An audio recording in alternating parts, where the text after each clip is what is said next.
সচিবালয়ের ওয়ার্কিং কমিটির মিটিং হওয়ার কথা ছিল 20 তারিখ, ষড়যন্ত্রমূলকভাবে সেই 20 তারিখের মিটিংও নিয়ে আসা হয়েছে 17 তারিখ। কোনদিন ইতিহাসে কি শুনেছেন 1 ঘন্টার ব্যবধানে দুইটা মিটিং কমিটির অনুষ্ঠিত হয়? আমরা এখন দেখতেছি 1 ঘন্টার ব্যবধানে দুইটা কমিটির মিটিং অনুষ্ঠিত হচ্ছে। তারপরও যদি দেখা যেত মিটিং এর মধ্যে সমতা থাকতো, সমান সংখ্যক ডিপ্লোমা ইঞ্জিনিয়ার আর সমান সংখ্যক পিএইচডি ইঞ্জিনিয়ার থাকতো, তাও মেনে নেওয়া যেত। সেখানে প্রথম মিটিং এ 17 জন পিএইচডি ইঞ্জিনিয়ার আর মাত্র 5 জন আমার ডিপ্লোমা ইঞ্জিনিয়ার, এটা কি মেনে নেওয়া যায়? পরবর্তী মিটিং এর শিডিউল শুনে উপদেষ্টা মহোদয়রা ওই মিটিংয়ে উপস্থিত থাকবে, কিন্তু 14 জনের বিপরীতে শুধুমাত্র 1 জন ডিপ্লোমা ইঞ্জিনিয়ারকে মিটিংয়ে অন্তর্ভুক্ত করা হয়েছে। এটা কি ছাত্রদের সাথে প্রহসন না? মিটিং নাকি কোনো ষড়যন্ত্রমূলক কর্মকাণ্ড? ষড়যন্ত্র। আমাদের ছাত্র সমাজের মনে হয় অভ্যন্তরীণ ভাবে 3 দফাকে বাস্তবায়ন করার জন্য এই ষড়যন্ত্র ব্যবস্থা নেওয়া হয়েছে।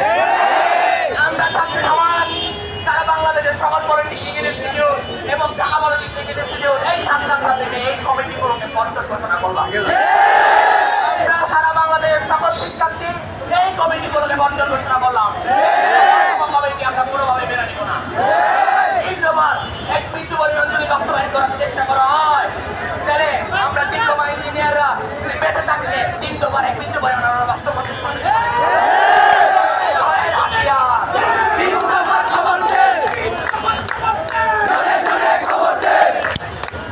খবর কি 7 রাতেরও দিতে হবে? কালকে আমরা সবাই কি থাকবো? খবর কি ঢাকা বলে দিতে হবে না? কালকে কি ঢাকা ক্লাসে শ্রমিক যোগদান করবে না? কালকে কি ডিএমপিআই যোগদান করবে না?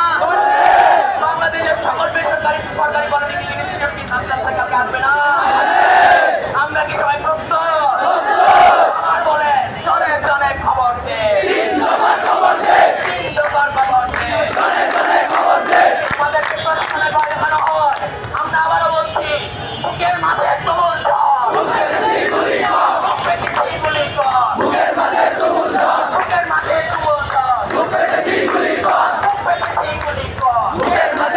ঝড়, তুমি তো ভালো না।